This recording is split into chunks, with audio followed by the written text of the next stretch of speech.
Now what I'm gonna do is I will do the first 3 draws for the Picky Board Gamer dice trays. Okay, that didn't go well. That was probably the worst giveaway winner announcement video ever made. However, we leave that behind and we come back with another great game in its simplicity, The Castles of Burgundy, a game for 2 to 4 players designed by Stefan Feld. I had the older version, but I wanted to show you the new one. So Kostas, thanks for making this happen. My name is Hector Rakos, welcome to Picky Board Gamer, and let's move to the table and see how The Castles of Burgundy is played. At first, place the board in the middle of the table. The board has 2 sides, one that is only used in a 4 players game and this one here, which is used in a 2 or a 3 players game only. Separate the hex tiles of the game depending on their color. Then you must shuffle the beige, black, light green and yellow hex tiles and place them facing downwards. Grey, blue and dark green tiles don't need to be shuffled. Then place all of these hex tiles next to the board, creating supplies. Flip all the goods tiles facing downwards, shuffle all of the tiles and then create 5 stacks made of 5 tiles each. Now place these stacks in the dedicated 5-face goods spaces on the board. The remaining 17 goods tiles should be set aside for now. Create supplies with the coins and worker tiles of the game. The board also depicts 6 different color bonus spaces for the corresponding bonus tiles. Place the bonus tiles on the spaces, but make sure you place the big tiles on top. Do the same for all bonus tiles. Each player then takes a personal player board. These boards are also double-sided. Side 2 is same for all boards, while side 1 is different. All players must use the same side of this board and they must decide in advance, side 1 or side 2. All players start the game with 1 silver, which they place here, and 1 castle tile, which they place in their central hex. Now from the 17 goods tiles that were previously set aside, each player draws 3 goods at random, which he must place in their warehouses. Each player has 3 warehouses and each warehouse can hold any number of the same good. So if players drew same type goods, they can stack them together in one warehouse. After players take their initial goods tiles, the remaining tiles are returned to the box. Then players choose one of the colors and get the dice, as well as the markers of the corresponding color. Then players choose one player at random to be the first player, and this player gains the white die, as well as 1 worker token, which is placed here. The rest of the player turn order is determined clockwisely from the starting player. The second player starts the game with 2 workers, the third one with 3 workers, and if there were a 4th player, he would start with 4 worker tiles. Players indicate the player turn order using one of their markers, creating a stack with the first player on top and the last player in the bottom, and place this stack in the furthermost space on the bridge. Their second marker is used for scoring tracking and it's placed in the first space of the scoring track. The game is now ready to start.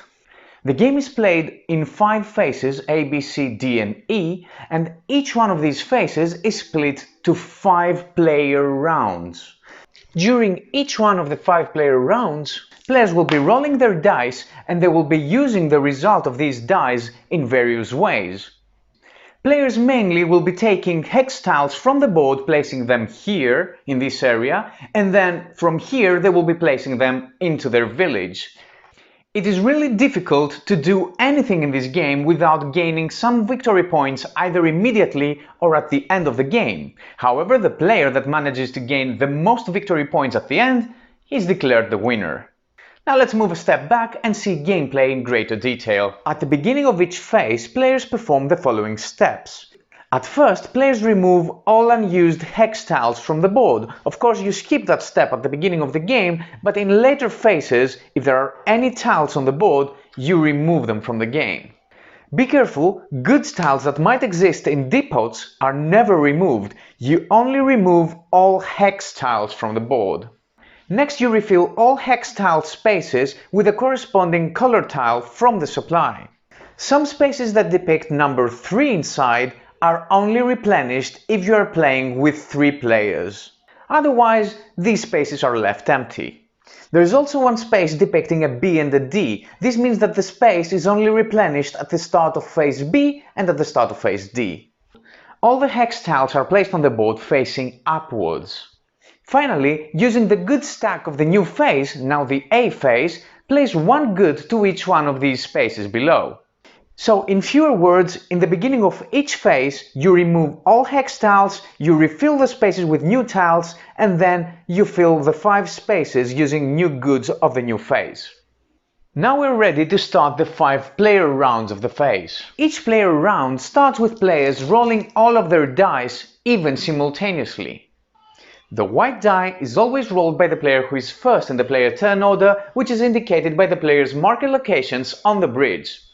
First is the player whose marker is nearest to the city and on top of a stack. So in this example, the red player is first, who has rolled the white die, second is the green player, and third is the blue player.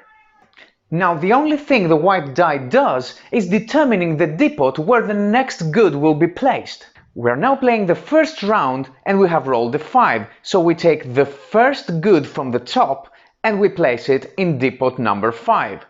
Don't confuse with the die illustration depicted on the goods tiles. You always take the next good tile from the top and you place it to the depot indicated by the die you rolled. Next, players take their dice and place them next to their board, waiting for their turn indicated by the bridge to start using them. On their turn, players will use one of their dice performing an action and placing it here, then he will perform a second action with the second die, place it here, and then it's the next player's turn. A player can use only one die at a time, he may never combine the 2 dice. Now the values on these dice greatly restrict the player on what actions he may perform with them. So this is where workers come in. A player can spend a worker to modify one of his dice rolls by 1 up or down, and he may use as many tiles as he wants. Also, a 6-value die can be modified to 1 using 1 worker and vice versa. So in this example, I could use 2 workers to modify my 6 roll to a 4 or a 2. Now let's see the various actions a player may perform using his dice. The first action is that the player may spend one of his dice and get a hex tile from the board. Now check this out. The board is split to 6 areas, 1 for each side of the die. So with my 4-value die, I can take any available hex tile from this area.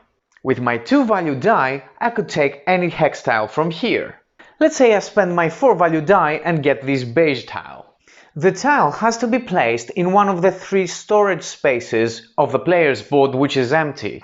If these 3 storage spaces were full, players could still acquire new tiles, however they must remove one of them from the game to make space for the new one. However, this is something players should be avoiding. Now take a look at these central black hex tiles. These do not belong to any one of the 6 dice areas, so how can you get them? During your turn, you may spend 2 silver coins and acquire any one of these tiles, placing it to your storage space of your board as normal. This special extra action does not require a dice to be spent, and you can do it before the first action, or before the second, or at the end of your turn. However, you can only do it once in every turn. The next action is to spend a die and move a hex tile from your storage area and place it to an empty hex tile space in your duchy. Each hex tile space in the duchy requires a specific color of hex tile to be placed, as well as a specific dice value to be used in order to do the placement.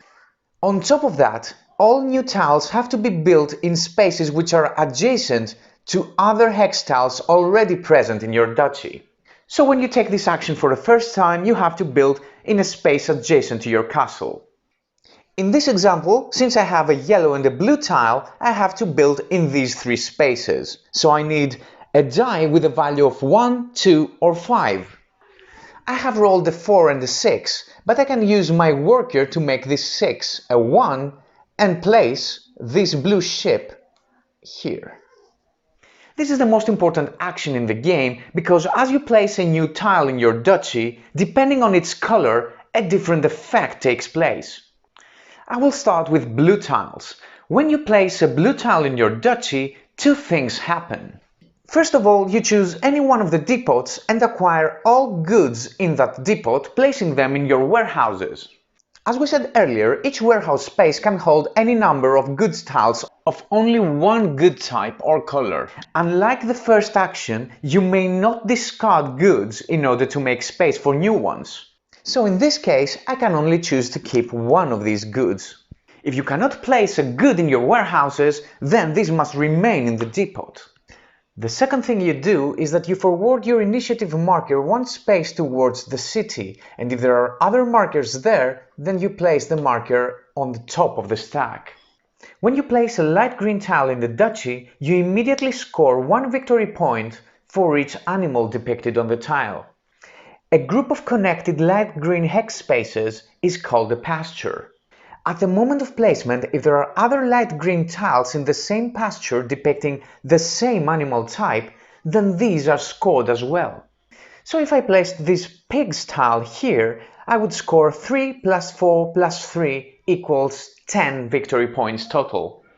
When you place a grey mine tile in your duchy, you don't get anything at that moment. However, at the end of each phase, players gain 1 silver coin for each mine they have in their duchy. When you place a dark green castle tile in the duchy, you gain an extra action. It's as if you had an extra die depicting the value of your choice. Beige tiles are buildings. Like pastures, a group of connected beige hex spaces is called a town. When placing a building, there is a restriction that you cannot have 2 same buildings in the same town. So I cannot place this building here. I can place it there. There are 8 buildings, each one doing something different. This player aid is really handy. When you build a workshop in your duchy, you instantly gain another beige hex tile from the board. This tile must be placed in an empty storage space of your personal board as always. With a market it's exactly the same, but you gain a blue or a light green tile from the board. By building a church, you gain a grey or yellow or dark green tile from the board. After you build the town hall, you can place another tile from your storage into your duchy. Think of it as retaking the same action without having to spend a die. After you build a bank, you immediately take 2 coins from the supply. When you build the boarding house, you immediately take 4 worker tiles from the supply. With a watchtower, you instantly gain 4 victory points. Finally, when a player builds a warehouse, he may retake a free sell goods action. This is an action I will explain shortly. The last tile type you may place in your duchy are monasteries, the yellow tiles. These offer endgame scoring effects and permanent effects to the player that builds them. There are 25 different tiles, each doing something different, and I cannot explain all of these in this video. However, there are a couple of pages in the rulebook explaining each one of those. You don't have to learn them in advance, just check for the ones that appear at the start of each phase. As you might have noticed, duchies have colored areas that are made of connected same colored hexes. We have such areas that could consist of only 1 hex, but we also have some bigger ones that could have up to 8 tiles. When after placement you complete such a colored area, then you score points. This scoring comes after you perform the action with the specific tile. This scoring depends on the number of hexes of the area, now we have 2, as well as the phase that it happened. The diagram in the top left corner of the main board helps us find out the amount of points we score. In this example that we completed the 2 hex area, we gain 3 victory points, and we also gain another 10 because we're currently playing phase A. By placing this tile, not only have I completed a colored area, but I have also placed the last light green tile of my duchy. When this happens, players take the top bonus tile from the corresponding color if there is one available, and they score it immediately depending on the number of players. These tiles score 5, 6 or 7 victory points for the big one and 2, 3 or 4 victory points for the small one for 2, 3 or 4 players accordingly. So in a 3 players game, I would score 6 victory points. With a sell goods action, players spend a die and then sell all tiles of a specific good type that matches the die result. By doing so, players gain a fixed amount of 1 silver coin and also victory points for each tile they sell that is equal to the number of players. So by selling these 2 tiles, I will gain 6 victory points in a 3 players game. All sold goods tiles remain in this spot here. With the last action, take 2 worker chips, a player spends a die and gains a fixed amount of 2 worker tiles. The value of the die in this action is irrelevant. When the last player resolves their dice, the round comes to an end. Then the next round begins, players re-roll the dice, we add a good tile in the depot, and players proceed with resolving their dice again. If that was the last round, then the phase is over. All players gain coins depending on the number of mines they have in their duchies, and we move to the next phase. If that was the last phase, then the game is over. Players then add some victory points for their leftover material. Players gain a victory point for each coin and for each good tile unsold, and 1 victory point for every 2 worker tokens. Also, if they have built a monastery granting victory points at the end of the game, they score them now. The player with the most victory points is the winner of the game. If there is a tie, the player with the least vacant spaces in their duchy wins the game. And if the tie still exists, then the player whose marker is further behind on the bridge wins the tie. And that was the video for the Castles of Burgundy, a great game by Stefan Feld, one of my favorite designers. If you liked that video and want to see more, please subscribe to my channel, and until next time, have fun and play more board games.